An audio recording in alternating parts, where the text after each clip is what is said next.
Welcome back. Let's talk motive power and chain tensioning. Oh, and just to make you aware, in the past I've always made Climatic Revelators to order, most of the orders having been placed at steampunk events and fairs. But because there aren't any steampunk events and fairs now because of the pandemic, I've decided to apply the rather generous event discounts to my online sales on my website and Etsy shop. So do take a look. I'm making these two, which haven't been ordered, to streamline the process further and also just to raise the profile of the new reduced price. Once I finish making them, they will be available for purchase. Thanks very much. This hill here and the two fixing holes beside either side of it is for the stepper motor, because obviously the machine needs something to, in this case, turn hidden electricity, which we don't talk about, into motive power to turn the carousel and the chimes, which will be there. Now, the motor that I use most in my machines is this one. They're mass produced. It's a 28BYJ48. That's a catchy little name by which they go. It's a small stepper motor, which is highly geared down inside, which means that it's very, very precise. I think it's about 2,000 or 3,000 steps per single revolution of the output, which means it's got an awful lot of power, or torque anyway. Doesn't go that fast, but then you don't need to usually. I think the highest it goes is about 12 revolutions per minute before the motor just can't keep up with the pulses. You can see all the little gears inside it. Now if I pull this bit out, drop it on the floor, inside there you might see some of the sort of the pole pieces, the metal bits that focus the magnetic fields. There are 4 lots of electromagnets, in effect coils, and in the centre there is a permanent magnet, and that sits on a spindle, and each time you change which coils are on and off, it pulls this round. That means you can control the speed almost infinitely, and you can, so great for making clocks and things, because they can go as slowly as you want basically. It also means you can control direction. The coils, because again the Arduino, as with everything connected to it, or most things, can't provide enough current for switching the electromagnets on and off, so these motors always, I've never seen them without, I think they always come with one of these interface boards, which is great. You've got inputs here, low current inputs, 5 volts from an Arduino or similar. You've got a chip here that contains electronic switches to turn the low current inputs to very high current. I think it's these common ones, I think it's half an amp, 500 milliamps per switch. Other nice thing, and then sorry, I'm getting ahead of myself, getting all excited, and then you plug the motor into there, and that's it. And very handily, it also comes with 4 little LEDs, so you can see if something goes wrong or you want to check it's working properly, you can see them switching on and off as the Arduino sends the pulses through. Very, very useful. I've forgotten what I was going to say now. These are mass produced, so they're really very reasonably priced, depending on where you look. They're designed to be used in things like air conditioning systems, where you have one of these motors turning the air directing drills, fins. Because the ball chain is under tension, it's constantly trying to pull the pulley upwards, so it could wear out, and because I want it to go on for years and years and years and years, I decided that a bearing would be the right thing to use. There's the motor. There's a big lump of plastic which the motor sits on to support it and give it a bit of distance. So you've got the end of the motor there, nice bit of distance, then you've got a bearing right on the outside, which is also nice because you can see it, bit of a shaft, and then the pulley stuck on the end. And as you know, with the Climatic Revelator, I'm using reed switches and magnets to feed back to the Arduino, so it always knows where this is, and it doesn't have to count steps with this, it just has to keep rotating it until it says stop. Lovely. As with everything that falls onto the carpet of invisibility, the inside of that stepper motor has completely vanished. And here are the bits for today's project. There's a 5mm support for the motor and for the bearing outside, and it makes it look nice with 2 engraved screws. And there are 2 things cut out of the thin engraving laminate the decorative pieces for the outside, other side of the pulley, and here's the pulley, and that took a lot of designing because it needs to work with the ball chain. I'm trying to work out the distance between each ball so it can sit in the recess on a curve, because it changes the lengths and things. It took a long time. I tried to do it cleverly and mathematically and just gave up in the end, and just kept trying to cut them out until I finally found it. If anyone's interested, email me or message me and you can have a copy of the file so you can make your own.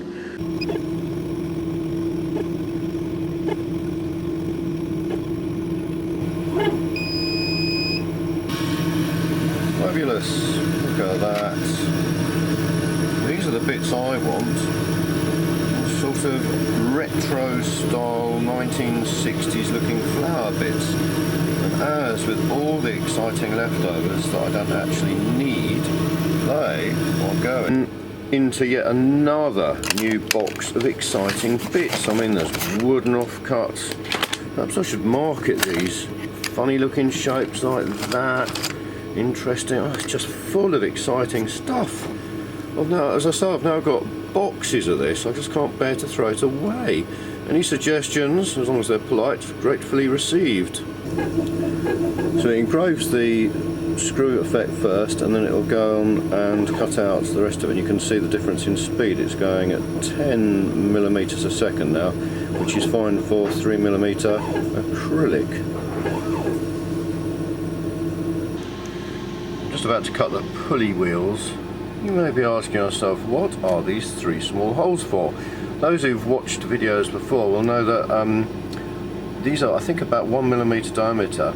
They're slightly outside this centre bit because by the time the laser, which is 1/4 mm thick, has cut that, you'll be left with 3 half holes. And the reason for that is to allow you to drip super glue down them to fix the shaft in, the brass drive shaft. It works a treat.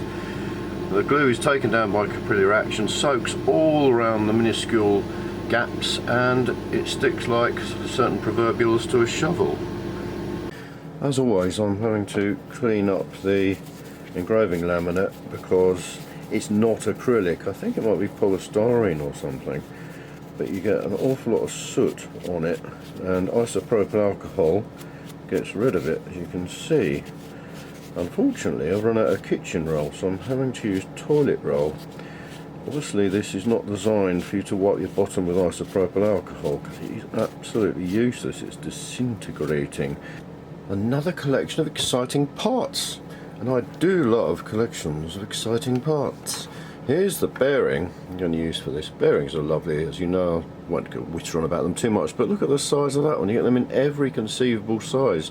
That's a 12mm hole in the middle, 3mm thick, or is it 4, and 18mm across the outside, which means you refer to it as a 12, it says there, 12 by 18 by 4. And that means the brass drive shaft coupler I'm going to make will fit through here without having to worry, because I've got some 12mm diameter brass rod, which I'm now going to turn down and stop talking.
I've got the central drive shafts glued on.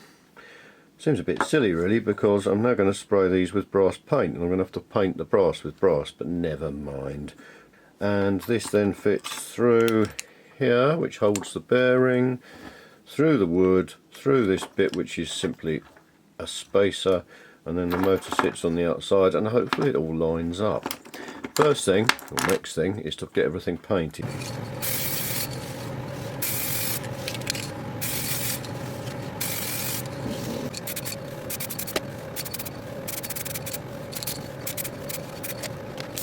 Whilst waiting for the paint to dry, I thought I'd start working on the tensioning and the chain tensioning system.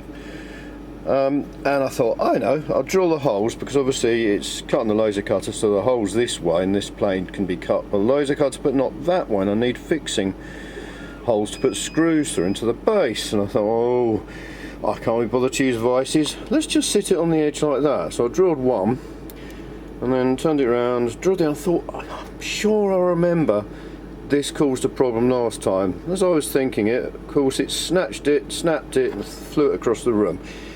Well, an idiot. So, you'd like to say live and learn, but I really don't seem to be very good at that. So I've got my horrible little machine vise. It doesn't look like it's vertical. What is going on with this thing? I'm going to pack that with wood, get it horizontal, and then drill the two support holes for wood screws. I know where to drill them because you can just see, possibly not, there's a little ridge, little sort of ridge bit cut out either side just to guide me. So I'll get that clamped down. If you just heard the bleep, that's another one of these being produced. Here's an unrelated top tip. If you've got a little bit of milk left in the bottle or carton, if you shake it up and down vigorously for a little while and then pour it on your coffee, or strangely tea if you require that look, it produces the authentic foamed up milk effect. It's brilliant. It makes coffee even more exciting.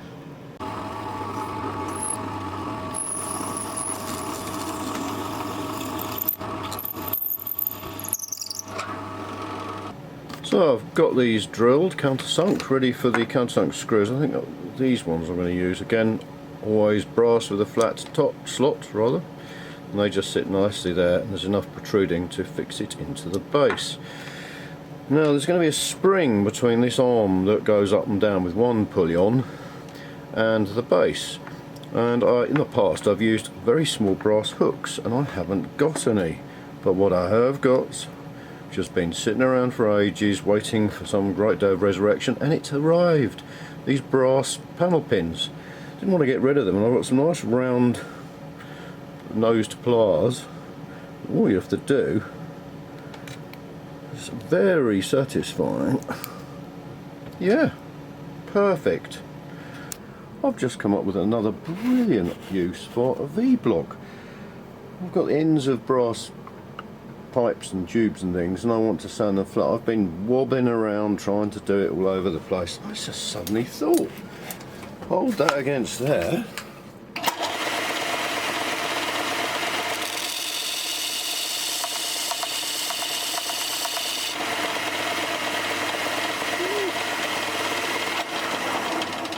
It's brilliant. Why didn't I think of it sooner? Excellent. The Vblock, the gift that just keeps on giving. This is the arm that swings up and down with one of the bearing pulleys on.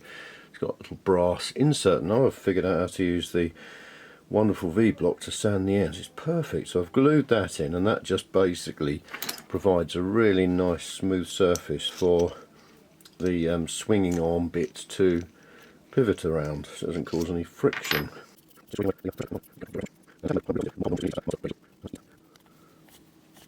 Oh, that's a nice thread.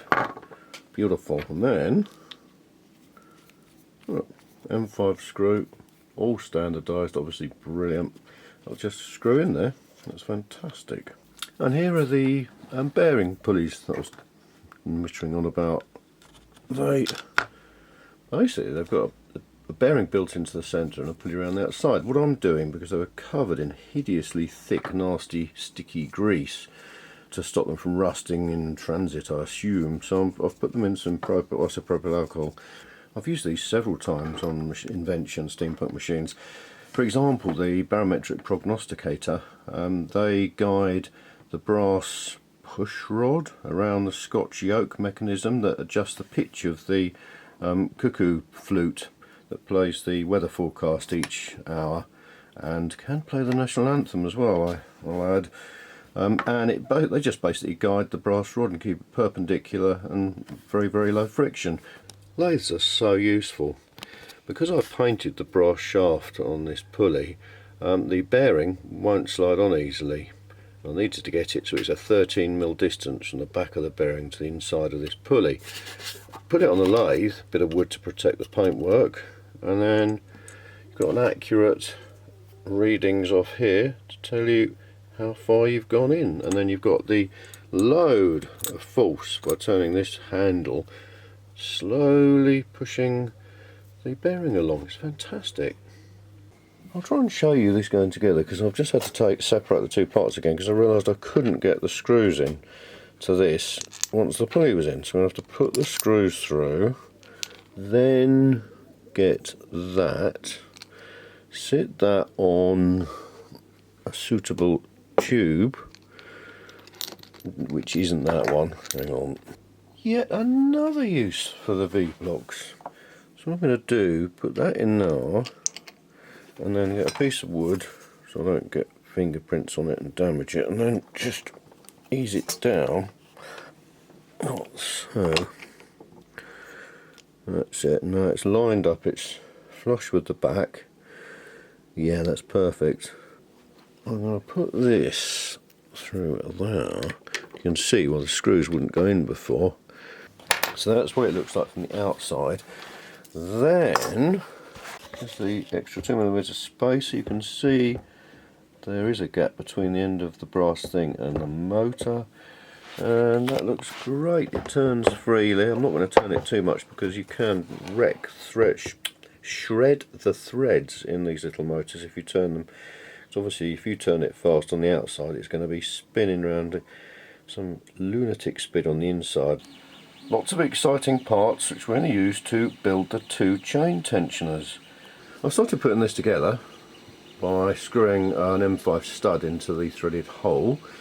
Then I need to put a washer on, then a pulley, and then a dome nut to hold it all together. And what I've found, if I tighten that up, that does not turn freely, simply because the inner race is at the same height. It doesn't actually sit proud of the rest of it.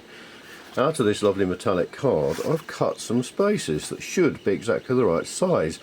A top tip, if you're cutting spaces and things out of card, if you leave a titchy little bit uncut, I think it's about 1/4 millimetre I've done, it means that they don't all fall out and disappear down through the laser cutter. You can just do a nice little tear like that and they come off. A little simple idea, when I realised how to solve it, was brilliant, because otherwise you pick this up and they've all disappeared. Silly. Right, let's try this then. It's still a little bit stiff. In fact, I think that's because I tried to get rid of all that gunky grease that they packed them with, but I think there's probably still quite a lot inside. I had them soaking in some penetrating oil for a while and spinning them round, and that really has made much less sticky now. They spin really easily, which is great. When I was pulling one of them out, the cap came off. I just thought I'd show you inside. You can see the balls, the steel balls inside the cage that holds them apart, spaces them out. Try and push this back in. It's interesting just to see what's on the inside. I don't know why that fell out. I'm wearing my cotton glove because I really don't want to risk getting any oil or fingerprints.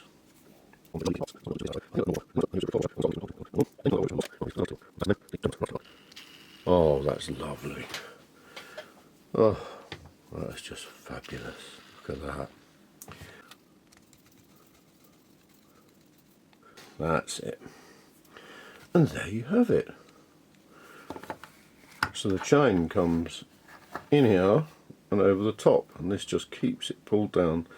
Means that it keeps it completely in line, but keeps it under tension. What's that strangely familiar noise I can hear in the background? It's the 3D printer. I haven't heard this for a long time.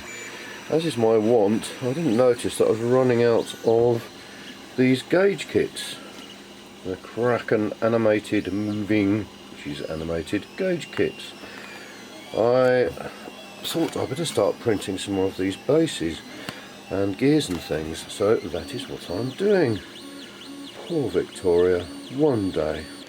I think I've been suffering from jig withdrawal symptoms as I haven't made one for a long time, so ta-da! Here's a new one. So useful. This one's cardboard, but it fits neatly over the side of that. Then, best of all, to line up the chain tensioner. That just lines up in that slot there.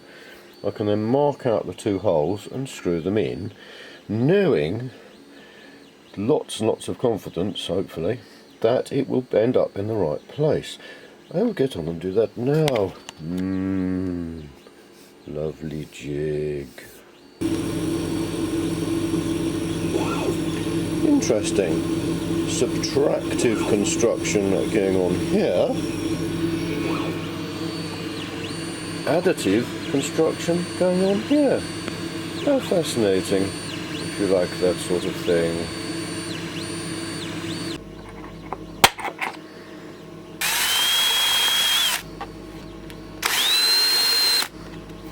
Just countersinking that hole so that when I put the wood screw into the base it doesn't all scuff up and stop it sitting flat.